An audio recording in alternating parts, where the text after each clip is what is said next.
been a long fight. It's been a hard fight, but God is good. Ahmaud Arbery's body resting in Waynesboro, and now his family says he will finally rest in peace. We, the jury, find the defendant, Travis McMichael, guilty. They have found them guilty, and they will be sentenced. And that is a very disappointing and sad verdict. 3 men, all convicted of murder. And when you present the truth to people and they can see it, they will do the right thing. A 6-week trial in a case more than a year in the making finally coming to a close. A jury of 11 whites and 1 black, in the deep South, good God, stood up in the courtroom, and said that black lives do matter.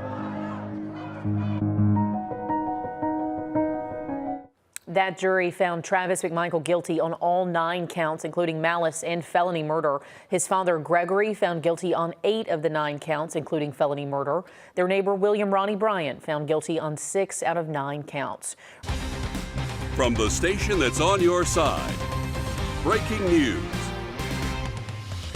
Good evening. We are following breaking news out of Aiken County. A large law enforcement presence right in the heart of downtown North Augusta after an apparent police chase with multiple shots fired right on Georgia Avenue. That's right. It's right across from the Wells Fargo branch and Gary's Hamburgers. We do have Will Rio out there right there for us right now. We're going to toss it to him. Will, what can you tell us?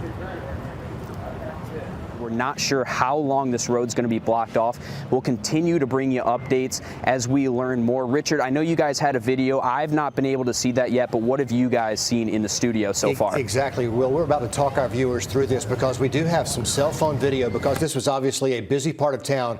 Here we are now. We're at the bank watching those officers approach that truck. You can see there's already damage to the front end of the truck as those public safety officers approach. We cannot see the driver from this vantage point, but you can see a number of law enforcement officers approaching that black pickup truck that we were just talking about as more officers arrive on the scene. This is moments after some crash, after a police chase, we presume, that ended right there in the heart of Georgia Avenue. The decision gripping the nation right now, the U.S. Supreme Court overturning the landmark decision in Roe v. Wade. In response, people are pouring into the streets, both to protest and to applaud that decision. And we're taking a live look now from our nation's capital.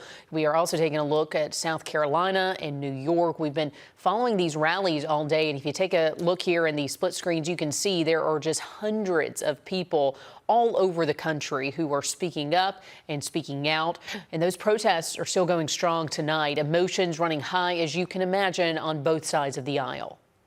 Too often the case, the poor women are going to be hit the hardest. Do I agree with abortion? No, I don't, but it's not for me to say that you, a woman, or anyone should do something just because I think it's the right thing to do. The voiceless will finally have a voice. So I'm going to give you a look at the states likely to ban abortion in the wake of all this now that the Supreme Court has cleared the way. That includes Georgia, South Carolina, and all of our bordering states except for North Carolina. Today, District Attorney Jared Williams here at home says he is not going to enforce criminal punishment for abortions. He says, until our community is rid of violent crime and sexual predators, I will not expend our limited resources to prosecute women and their doctors for personal health care decisions. A boy is dead and 3 people are injured after a series of shootings across the river region this morning. Officials confirming that 2 of those incidents are connected. Meanwhile, they're working to learn whether the 3rd shooting is related as well. We're going to break down the timeline here for you. The Richmond County Sheriff's Office tells us someone pulled up and shot a woman in her car while she was driving down Deansbridge Road in Blythe just after 8 o'clock this morning. That victim taken to the hospital, and she is expected to be okay. We're working to learn a description of that suspect, but the Sheriff's Office has not released that information just yet. Officials say less than an hour later, a man went inside a Family Dollar on North Main Street in Rennes and shot the clerk inside. The 37-year-old woman was taken to a hospital alert and talking. The Rennes Police Department identifies the suspect as Larry Mackey Jr.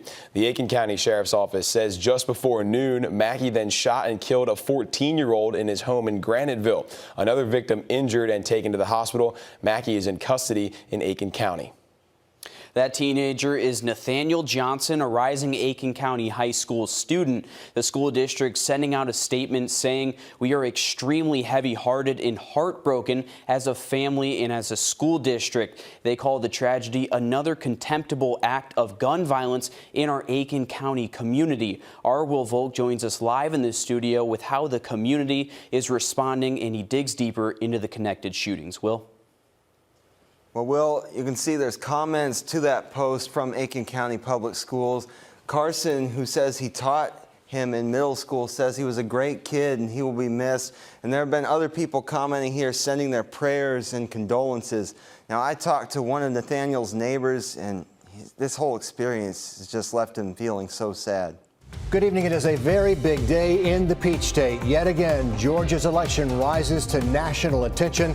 Here's a live look from the College Football Hall of Fame in Atlanta, where our crews are covering the race for Georgia governor. Plus, we are live all across Richmond County, a packed field for the Augusta mayor's race. We have team coverage to break it all down for you. But first, Texas Governor Greg Abbott says 15 people, 14 of those children, are dead after a shooting at an elementary school outside of San Antonio this afternoon. It's what is now considered the deadliest school shooting in Texas history. You can see the situation there on the ground. Here's a live look at that area. Governor Abbott also says that suspected shooter, an 18-year-old, is also dead. It's believed he was killed by responding officers, and a couple of them took some fire on as well.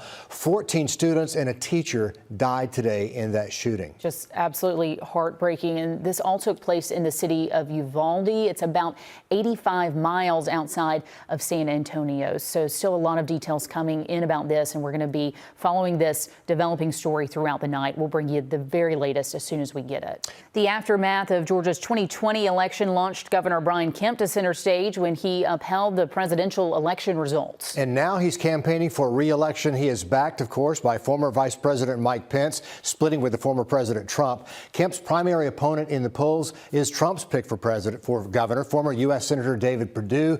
Also in the running, Republicans Catherine Davis, Candace Taylor, and Tom Williams. Our Will Rio live for us in Atlanta over the College Football Hall of Fame, where Governor Kemp is planning a big celebration later tonight. Will, tell us about the day so far over there.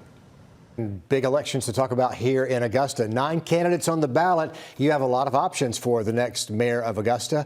For a candidate to win tonight, though, it's going to be tough. They have to get 50% of the vote plus 1 vote. With so many candidates, that is not likely. And if no one gets more than 50%, the top 2 candidates move on to a runoff in just a few weeks. And we're here to break it all down for you since there are so many candidates in the field. Our Kennedy Harris is following candidates Charlie Hanna, Lucas Johnson, and Stephen Kendrick today for us. And she joins us live now from the Julian Smith Casino, where she's spent the day. So, Kennedy, what are those 3 candidates promising to bring as next mayor of Augusta?